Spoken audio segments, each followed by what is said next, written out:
오늘 우리에게 주시는 하나님의 말씀은 창세기 32장 24절에서 31절, 33장 8절에서 11절 말씀입니다. 거룩하신 하나님의 말씀입니다. 야곱은 홀로 남았더니 어떤 사람이 날이 새도록 야곱과 씨름하다가 자기가 야곱을 이기지 못함을 보고 그가 야곱의 허벅지 관절을 치매 야곱의 허벅지 관절이 그 사람과 씨름할 때에 어긋났더라. 그가 이르되 날이 새려하니 나로 가게 하라. 야곱이 이르되 당신이 내게 축복하지 아니하면 가게 하지 아니하겠나이다. 그 사람이 그에게 이르되 내 이름이 무엇이냐? 그가 이르되 야곱이니이다. 그가 이르되 내 이름을 다시는 야곱이라 부를 것이 아니요 이스라엘이라 부를 것이니 이는 내가 하나님과 및 사람들과 겨루어 이겼음이니라. 야곱이 청하여 이르되 당신의 이름을 알려주소서. 그 사람이 이르되 어찌하여 내 이름을 묻느냐 하고 거기서 야곱에게 축복한지라. 그러므로 야곱이 그곳 이름을 브니엘이라 하였으니 그가 이르기를 내가 하나님과 대면하여 보았으나 내 생명이 보존되었다 함이더라. 그가 브니엘을 지날 때에 해가 돋았고 그의 허벅다리로 말미암아 절었더라. 에서가 또 이르되 내가 만난 바 이 모든 때는 무슨 까닭이냐? 야곱이 이르되 내 주께 은혜를 입으려 함이니이다. 에서가 이르되 내 동생아 내게 있는 것이 족하니 내 소유는 내게 두라. 야곱이 이르되 그렇지 아니하니이다. 내가 형님의 눈앞에서 은혜를 입어 싸우면 청하건대 내 손에서 이 예물을 받으소서. 내가 형님의 얼굴을 배운즉 하나님의 얼굴을 본 것 같사오며 형님도 나를 기뻐하심이니이다. 하나님이 내게 은혜를 베푸셨고 내 소유도 족하오니 청하건대 내가 형님께 드리는 예물을 받으소서 하고 그에게 강권함에 받으니라. 아멘. 오늘 족장들에게 배우다 두 번째 시간입니다. 어제는 아브라함을 통해서 믿음에 대해 살펴봤는데요. 오늘은 야곱을 통해서 소망에 대해서 한번 살펴보는 시간을 갖도록 하겠습니다. 캐나다 리젠트 칼리지의 명예교수로 있는 폴 스티븐스라는 학자가 있습니다. 이분이 쓴 책 중에 야곱에 대해서 이야기한 게 있는데요. 그거 조금 길지만 제가 여러분에게 한번 읽어드리고 우리 설교를 시작할까 합니다. 야곱은 구약 성경에 돌아온 탕자다. 신약 성경에서 예수님이 설명하신 탕자는 아버지에게 유산을 미리 받아 먼 고장으로 떠나 재산을 다 허비하고 심한 고생을 한 후 정신을 차리고 집으로 돌아온다.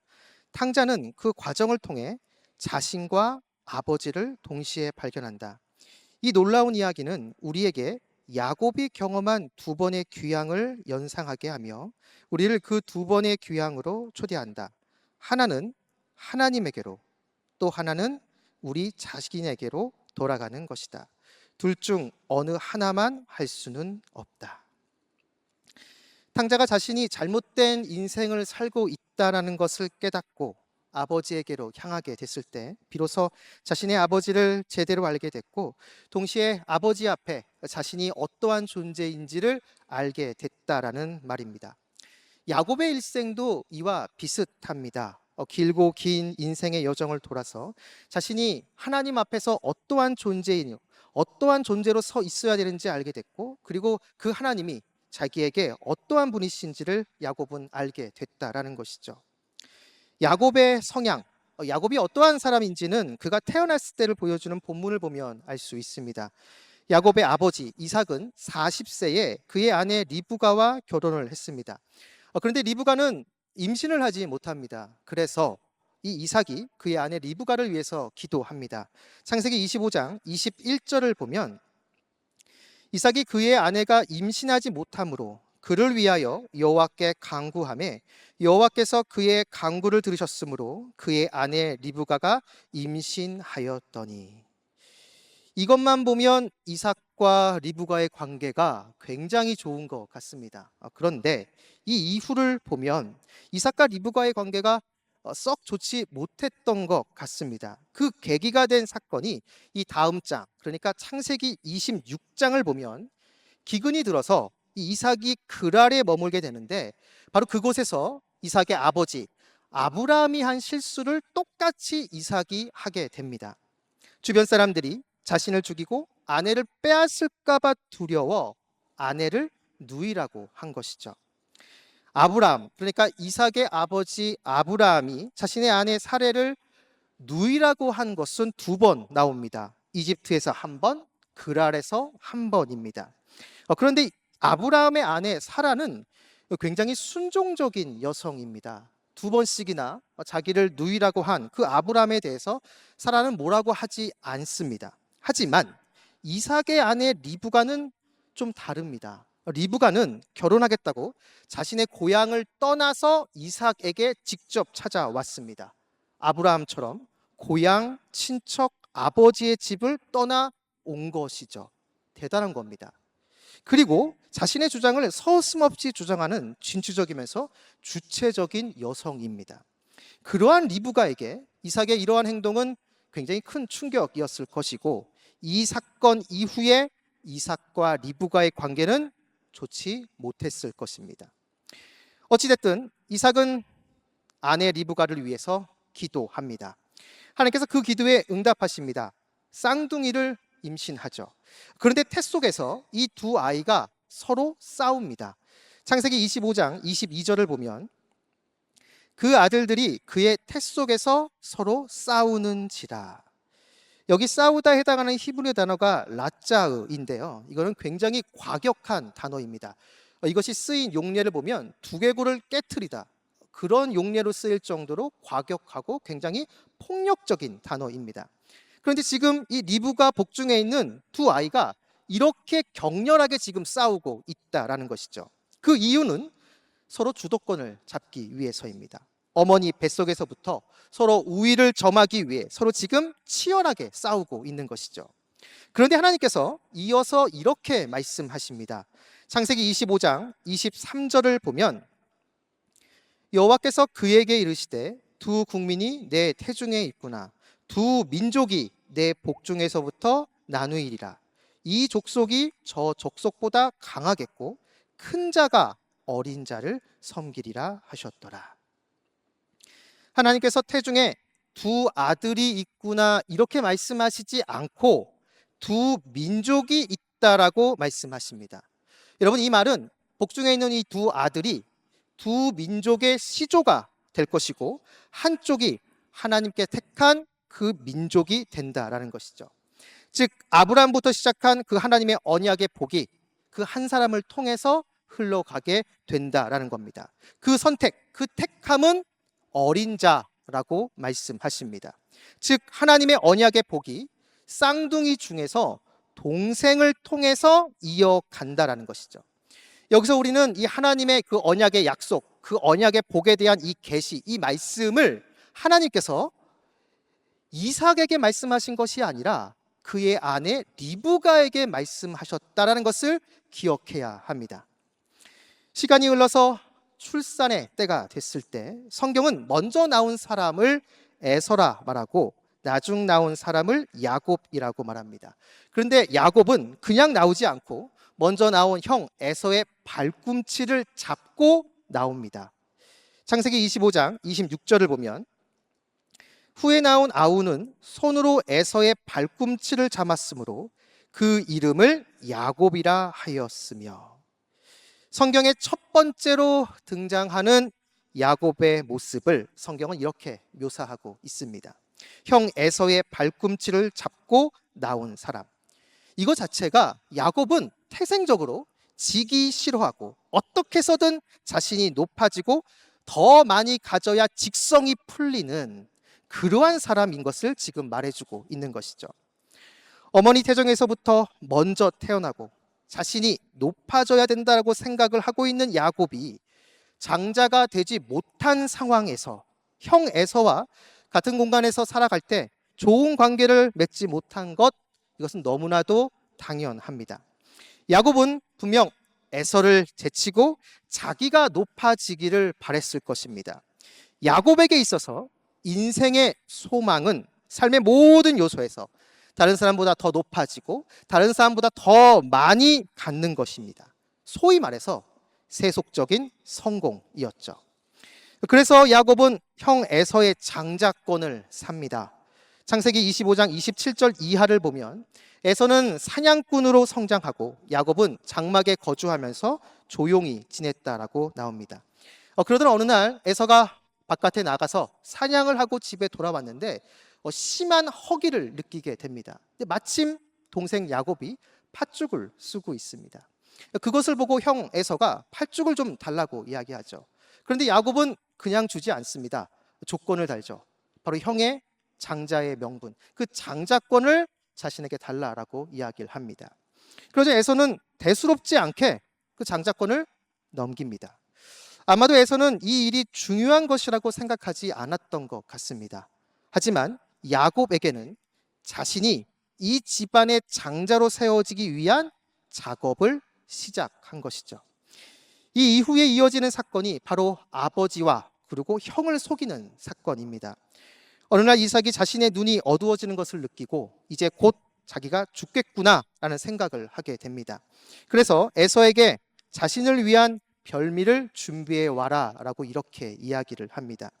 유능한 사냥꾼인 에서가 사냥해온 그 고기를 이삭이 먹고 장자인 에서를 축복하기 위함이죠. 그런데 이 이야기를 이삭의 아내 리브가가 듣습니다. 사랑하는 여러분, 처음 리브가가 임신했을 때 하나님의 선택은 동생이라는 그 말씀, 그 하나님의 말씀을 리브가가 들었습니다. 그렇다면 그 하나님의 말씀을 이 리브가가 자신의 남편 이삭에게 이야기를 했을까요? 많은 학자들은 이삭에게 이 말을 전하지 않았다라고 주장을 합니다. 왜냐하면 아까도 얘기했던 그랄의 사건, 아내 리브가를 누이라고 한 사건이 바로 임신할 때쯤 발생했고 그 사건의 충격으로 리브가는 자신의 남편 이삭에 대한 마음이 완전히 식어져 버린 것이죠. 그러니 자연스럽게 대화가 사라집니다. 그리고 리브가는 자신이 받았던 그 하나님의 말씀, 하나님의 선택은 첫째, 장자가 아니라 둘째라는 그 하나님의 말씀, 그 계시를 당연히 남편인 이삭에게 전하지 않은 것이죠. 어쩌면 리브가는 그 이야기를 자기와 함께하고 있는 야곱에게만 말했을지 모릅니다. 원래 성품이 더 움켜져야 되고 자기가 더 높아져야 된다고 생각하고 있던 그 야곱이기에 리브가가 말해주는 이 하나님의 말씀은 그의 성향을 더 강하게 만들었을 것입니다. 즉 하나님이 나를 선택하셨고 그래서 자기가 장자가 되어야 된다라고 생각을 하게 된 것이죠. 그런데 지금 이삭이 에서를 축복한다는 말을 리브가가 들은 겁니다. 당연히 리브가는 하나님의 선택은 야곱인데 에서가 장자의 복을 받는 것 도저히 받아들일 수 없었고 결국 야곱을 불러 야곱이 장자의 복을 받을 수 있도록 한 것이죠. 여기서 우리는 이 가정의 혼란이 결국 이삭과 리브가의 갈등에서 비롯된 것임을 알게 됩니다. 남편과 아내가 서로 신뢰하지 못하고 내가 받은 그 하나님의 말씀을 서로 나누지 못할 정도의 그 분열 상황이 결국 자녀인 에서와 야곱의 관계를 더 악화시킨 것이죠.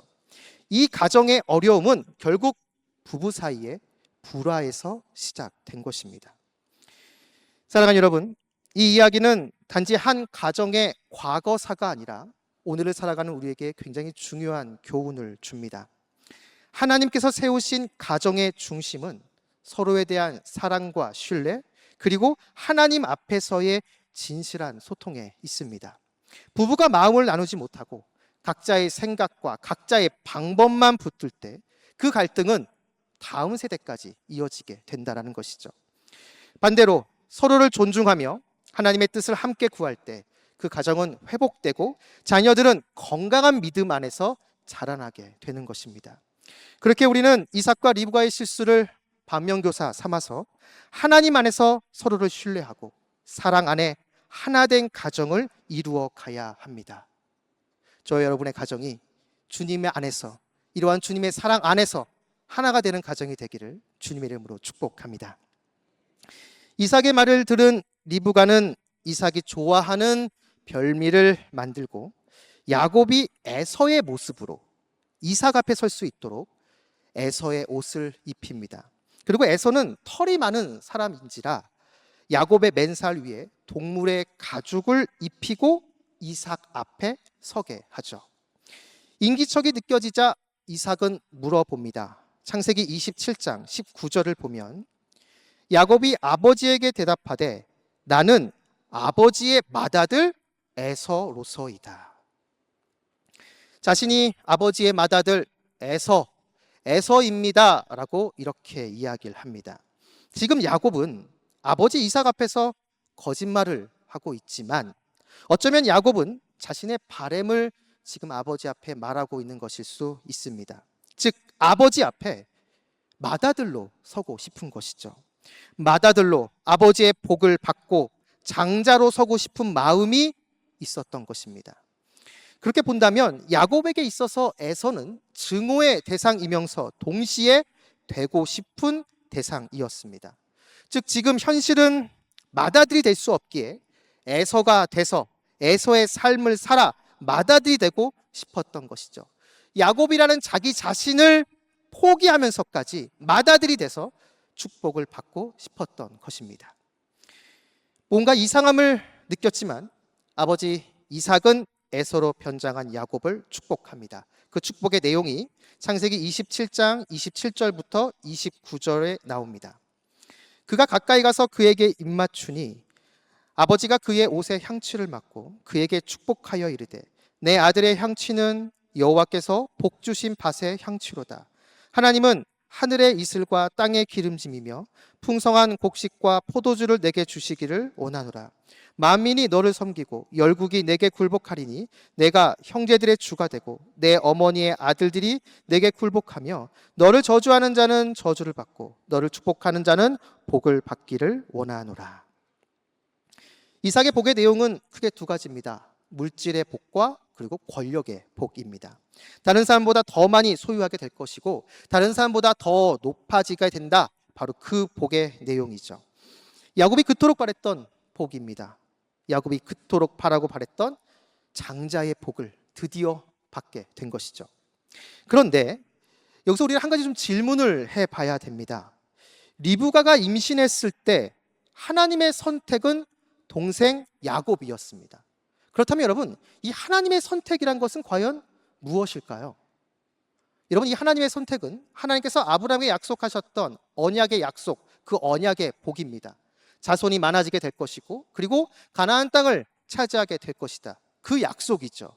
이것은 단순히 부해진다, 부자가 된다 그 말보다는 하나님께서 나중에 이스라엘이라는 한 민족을 만드실 것이고 그 민족을 통해서 온 세상을 구원하겠다라는 하나님의 계획입니다. 바로 그 계획을 위한 도구로 야곱이 지금은 선택받았다라는 것이죠. 바로 이것이 하나님의 선택의 의미입니다. 그렇다면 장자가 되지 않아도 됩니다. 차자로서 하나님의 선택에 따라 하나님의 인도함을 받아 그렇게 살아가면 결국 하나님께서 아브라함에게 주셨던 그 언약의 약속을 야곱을 통해 성취할 것입니다. 그런데 리브가와 야곱은 바로 이것을 오해한 것이죠. 장자의 복이 곧 하나님의 선택이라고 착각한 것입니다. 당시 한 가정의 장자에게 내려지는 특별한 복이 있었습니다. 본문에 나온 이삭이 말한 물질과 권력에 대한 복입니다. 지금 이삭은 에서에게 당시 장자에게 주어지는 그러한 세속적인 복을 주고 있습니다. 리브가와 야곱은 바로 이것을 오해한 것이죠. 하나님의 복은 그러한 세속적인 복과 분명 다른 것인데 마치 그것을 같은 것으로 생각해서 이삭과 에서를 속이고 그것을 독차지한 것입니다. 결국 이어지는 야곱의 파란만장한 삶은 진정한 하나님의 복이 무엇인지 알지 못해 벌어진 일이라고 할 수 있습니다. 결국 이 모든 것을 알게 된 이삭은 황당해하고 그리고 에서는 자신의 장자의 복을 야곱이 가로챘다는 것에 분노해 야곱을 죽이려고 합니다. 이 일로 결국 야곱은 도망자의 신세가 됩니다. 이 이후의 사건 여러분이 다 아시는 것처럼 외삼촌 라반의 집에 가서 야곱은 22여 년을 힘들게 고생하며 보내게 됩니다. 어쩌면 야곱이 자초한 고난이죠. 자신보다 더 세속적이고 더 사기꾼 기질이 다분한 라반에게 속아서 무려 22년간 힘든 고동과 노동과 어려운 일을 하게 됩니다. 속인 자가 속임을 당하는 그러한 일이 벌어지게 된 것이죠. 여기서 우리는 뿌린 대로 거두게 하시는 하나님의 모습을 보게 됩니다. 우리가 하는 행위들은 그냥 사라지지 않습니다. 그것에 따른 열매가 있습니다. 바로 하나님께서 그것을 거두게 하시죠. 바로 이것이 하나님께서 만드신 영적인 법칙입니다. 그렇기 때문에 여러분, 우리는 우리의 삶에 뿌린 대로 거두게 하시는 하나님을 잊지 말아야 합니다. 내가 내 삶에서 내가 말한 것, 내가 행동한 것, 그것은 그냥 사라지고 없어지는 것이 아니라 그것에 상응하는 열매가 있다라는 것을 우리는 항상 기억해야 한다라는 것이죠. 그래서 우리는 우리의 삶에 하나님의 뜻을 심어야 합니다. 하나님의 말씀을 심어야 한다는 것이죠. 그래서 우리 삶에 하나님이 기뻐하시고 하나님이 원하시는 열매를 거둬야 합니다. 바로 이것이 하나님께 선택받은 하나님의 백성의 모습입니다.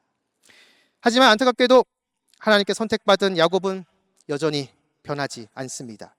20여 년간의 훈련이 있었지만 오히려 이 기간에서도 야곱은 세속적인 복과 성공을 계속 추구합니다. 그리고 라헬의 아들 요셉이 태어났을 때 야곱은 자신의 고향으로 돌아갈 계획을 세우고 라반에게서 드디어 떠납니다. 돌아오는 야곱의 마음에는 그동안 소유했던 재물 그리고 자녀들로 인한 기쁨보다는 두려움이 점점 커지게 됩니다. 지난 20년 동안 잊고 있었던 자신의 과거가 점차 떠올랐기 때문이죠. 장자권을 빼앗고 아버지와 형을 속이고 장자의 복을 받았던 그 과거가 떠올랐기 때문입니다. 자신이 라반의 집에 가게 된 것도 형 에서의 분노 때문인데 지금 형 에서의 마음 가운데 여전히 그 분노가 있을 수 있기 때문입니다. 가나안 땅으로 점점 다가갈수록 야곱의 마음속에는 두려움이 커지게 됩니다. 어느덧 가나안 진입 직전의 관문이라 할 수 있는 야복강에 도달했습니다. 야곱은 자신의 동행자 그리고 양과 소, 낙타를 두 떼로 나눕니다. 에서가 와서 한쪽을 치면 다른 한쪽은 보호하기 위함이죠. 그리고 나서 야곱은 하나님께 간절히 기도합니다. 과거 자신에게 하나님께서 말씀하셨던 그 말씀을 언급하면서 자신을 형 에서의 손에서 건져달라고 간절히 기도하죠. 그렇게 기도하고 야곱은 만족이 안 됐는지 에서에게 줄 선물을 준비합니다. 그것을 차례대로 에서에게 보내면서 만약 에서가 물어보면 야곱이 보내는 예물이라고 말해라. 그렇게 말하면서 하나씩 선물을 보냅니다. 자, 이렇게 다 보내고 나서 성경을 보면 어떤 사람이 야곱과 씨름을 합니다. 창세기 32장 24절을 보면 야곱은 홀로 남았더니 어떤 사람이 날이 새도록 야곱과 씨름하다가, 이 씨름은 야곱이 먼저 시작한 것이 아닙니다. 어떤 사람이 먼저 야곱에게 찾아와 씨름을 걸었습니다. 이 씨름은 말 그대로 격투나 싸움으로 봐도 무방합니다. 지금 야곱과 싸움하고 있는 사람은 하나님입니다. 하나님께서 야곱을 택하시고 아브라함에게 약속한 그 놀라운 복을 이루셔야 하는데 지금 야곱의 관심은 온통 세상의 성공, 번영, 거기에만 가 있습니다. 야곱이 하나님을 모르는 것 아닙니다. 성경에 보면 야곱이 하나님을 지칭할 때 아브라함의 하나님, 이삭의 하나님 이렇게 얘기합니다. 분명 야곱은 하나님을 알고 있습니다. 그런데 그 하나님은 단순히 자신의 성공을 도와주는 그러한 정도로만 인식하고 있는 것이죠. 바로 이러한 야곱을 지금 하나님께서 변화시키고 계십니다. 하지만 야곱은 이 싸움에서 질 생각이 없습니다. 지금까지 이렇게 살아왔기 때문입니다. 자기가 원하면 얼마든지 움켜쥐고 빼앗고 수단과 방법을 가리지 않고 어떻게든지 자기 손에 넣고야만은 그러한 삶을 살아온 것이 바로 야곱입니다. 문자 그대로 한다면 하는 사람, 바로 진념의 사람이었던 것이죠.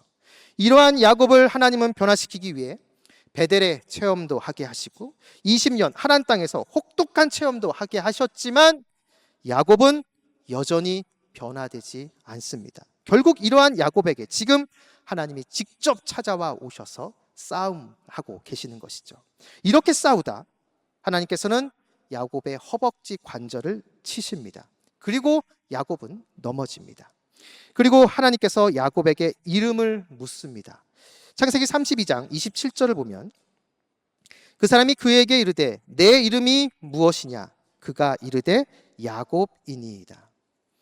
여러분, 누군가 야곱의 이름을 묻는 이 장면, 사실 이 모습은 과거에도 한 번 더 있었습니다. 창세기 27장 18절 19절을 보면 내 아들아 내가 누구냐? 야곱이 아버지에게 대답하되 나는 아버지의 맏아들 에서로소이다.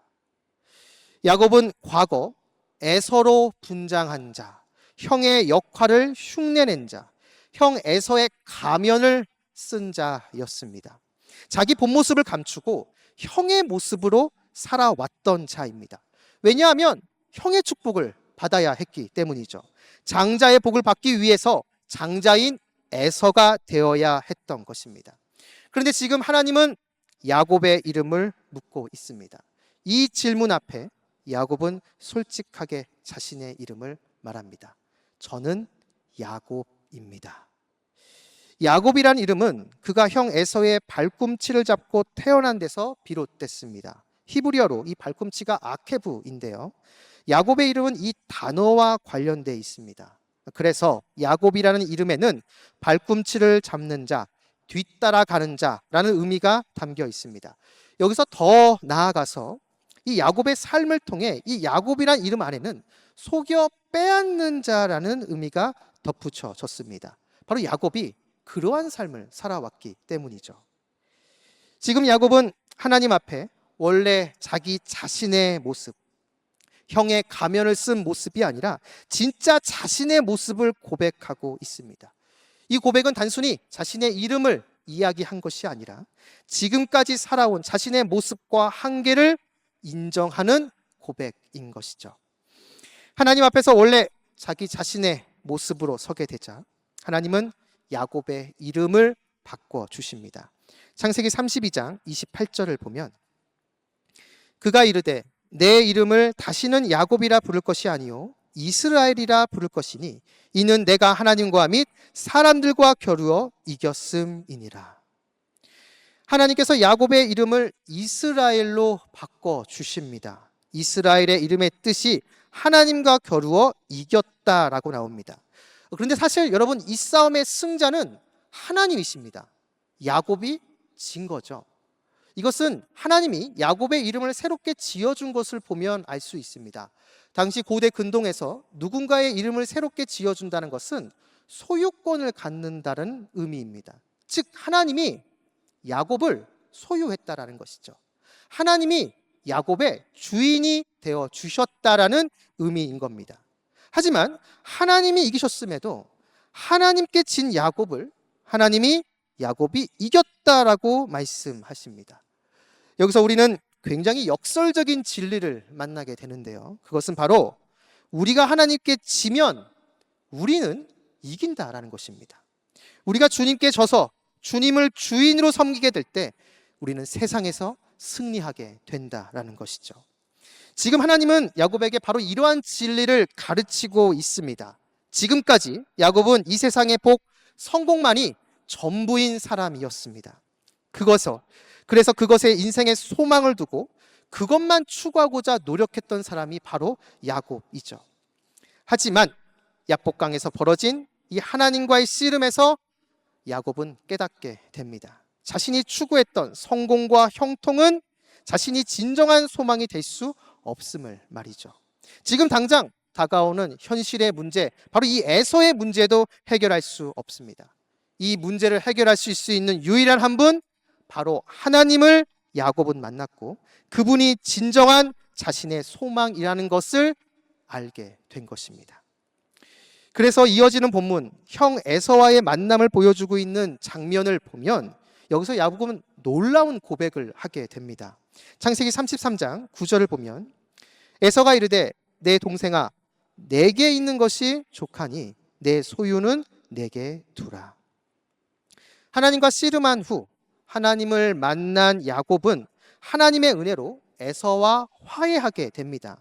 그 상황에서 에서는 야곱이 자신에게 보낸 그 선물을 보고 내게 있는 것이 족하니 이 선물을 다시 내게로 가지고 가라, 이렇게 이야기를 합니다.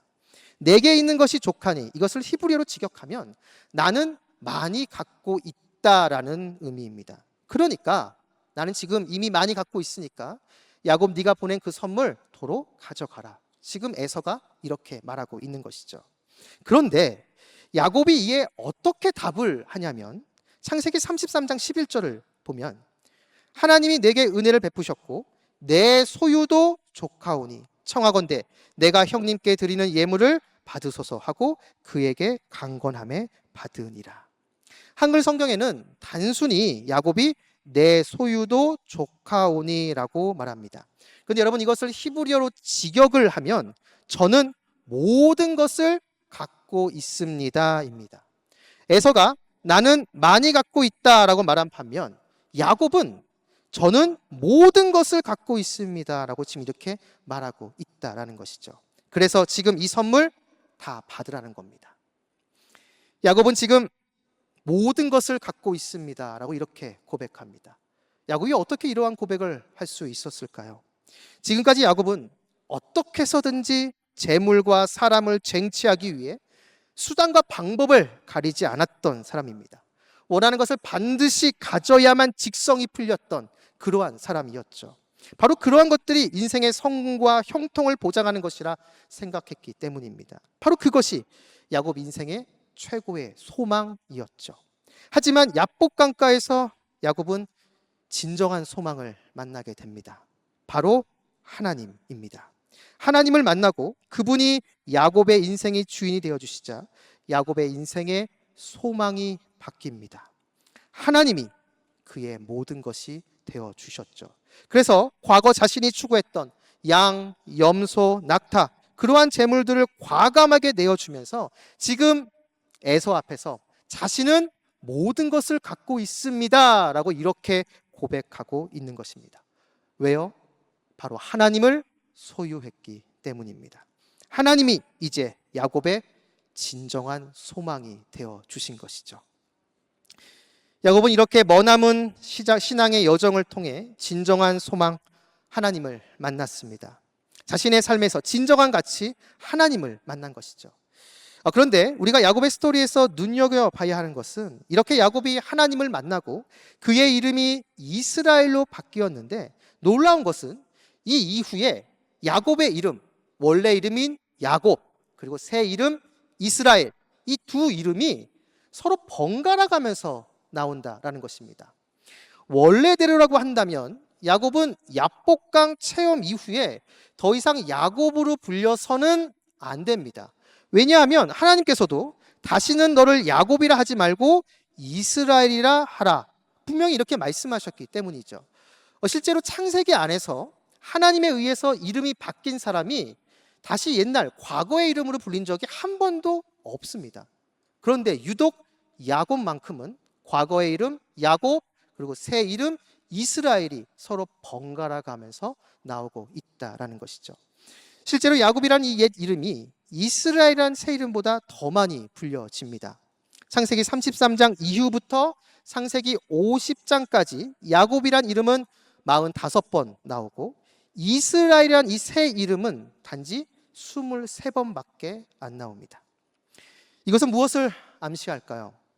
비록 야곱이 하나님과 싸워 승리하고 이스라엘이란 새로운 이름을 받았지만 그가 완전히 달라진 것은 아니다라는 것입니다. 때로는 이스라엘 같은 거룩한 모습이 있다가도 때로는 야곱과 같은 자신의 옛자가 살아나는 그러한 모습이 나타난다라는 것이죠. 이것은 우리의 모습과 똑같습니다. 우리 역시 주님을 만났고 주님을 통해서 구원받아 하나님의 거룩한 백성, 하나님의 거룩한 자녀가 됐습니다.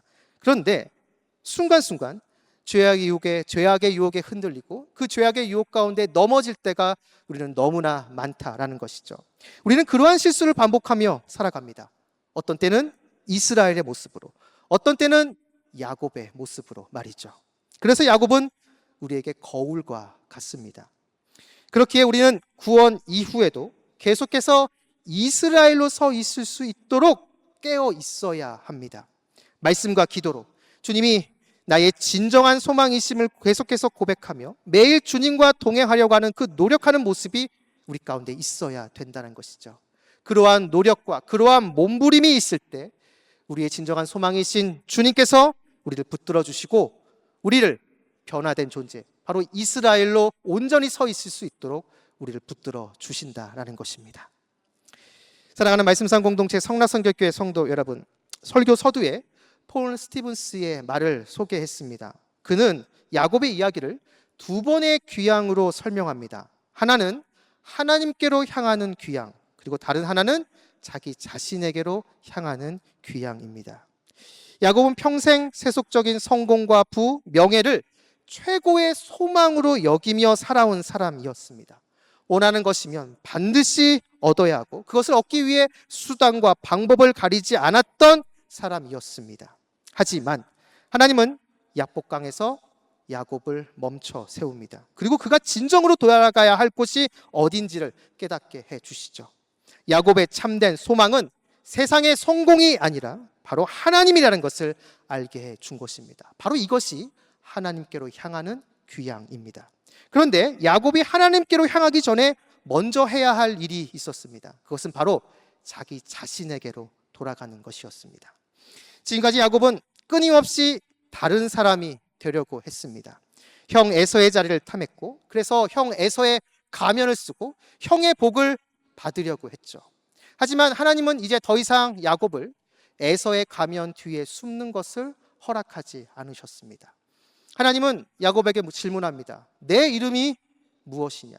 이 질문 앞에 야곱은 솔직하게 답할 수밖에 없었습니다. 저는 야곱입니다. 이 말은 단순히 야곱이라는 이름을 이야기한 것이 아니라 지금까지 야곱이 살아왔던 삶, 빼앗고 속였던 그 모든 삶, 그리고 자신의 약함과 한계, 그것을 인정하며 솔직하게 고백하는 것입니다. 하나님은 지금 야곱으로 하여금 에서의 모습이 아니라 자기 자신과 마주하게 했고 그리고 있는 모습 그대로 하나님 앞에 서게 한 것이죠. 바로 이것이 야곱 자기 자신에게로 향하는 귀향입니다. 바로 그 자리에서 하나님은 야곱을 만나 주셨습니다. 자신의 한계를 인정하고 하나님의 은혜를 구하는 사람에게 하나님은 참된 소망이 되어 주십니다. 야곱이 자기 자신에게로 돌아봤을 때 비로소 하나님께로 돌아갈 수 있었고 하나님은 야곱의 하나님이 되어 주신 것이죠. 우리의 삶도 마찬가지입니다. 여러분, 세상은 돈, 명예, 권력, 그것이 인생의 참다운 소망이다, 이렇게 이야기를 합니다. 그것을 움켜잡아야지, 그것을 손에 넣어야지만 세상에서 성공할 수 있다, 세상에서 편안하게 잘 살 수 있다, 끊임없이 우리를 유혹합니다. 하지만 여러분, 우리에게 진정한 소망은 그러한 돈, 명예, 권력, 세상의 가치가 아닙니다. 우리에게 있어 진정한 소망은 바로 주 예수 그리스도 주님이십니다. 그렇기 때문에 여러분, 우리는 주님 앞에 나의 있는 모습 그대로 나아가야 합니다. 사람들 앞에서는 가면을 쓸 수 있습니다. 내 약함과 내 부족함을 가면을 쓰고 감출 수 있죠. 하지만 주님 앞에서는 그럴 필요가 없습니다. 아니, 그래서는 안 됩니다. 주님 앞에서는 내 모습 그대로 주님 앞에 나아가야 합니다. 나의 약함과 내 부족함, 나의 상처와 내 한계, 그 모습 그대로 주님 앞에 나아가 우리의 진정한 소망이신 주 예수 그리스도 주님을 붙잡아야 하는 것이죠. 그렇게 할 때 우리는 비로소 주님 안에서 야곱의 삶을 반복하는 것이 아니라 주님 안에서 새로워진 이스라엘의 모습으로 서 있을 수가 있는 것입니다. 바라기는 이곳에 계신 여러분 모두가 오늘 이 말씀을 기억하시면서 매일 나의 모습 그대로 주님 앞에 나아가 주님을 최고의 소망으로 고백하며 그 주님을 붙잡으시기 바랍니다. 바로 이러한 모습이 있을 때 비로소 우리가 주님 안에서 야곱이 아닌 변화된 이스라엘의 모습으로 언제나 승리하게 될 것입니다. 바로 이러한 은혜가 이곳에 있는 저와 여러분, 우리 모두와 함께하기를 바랍니다.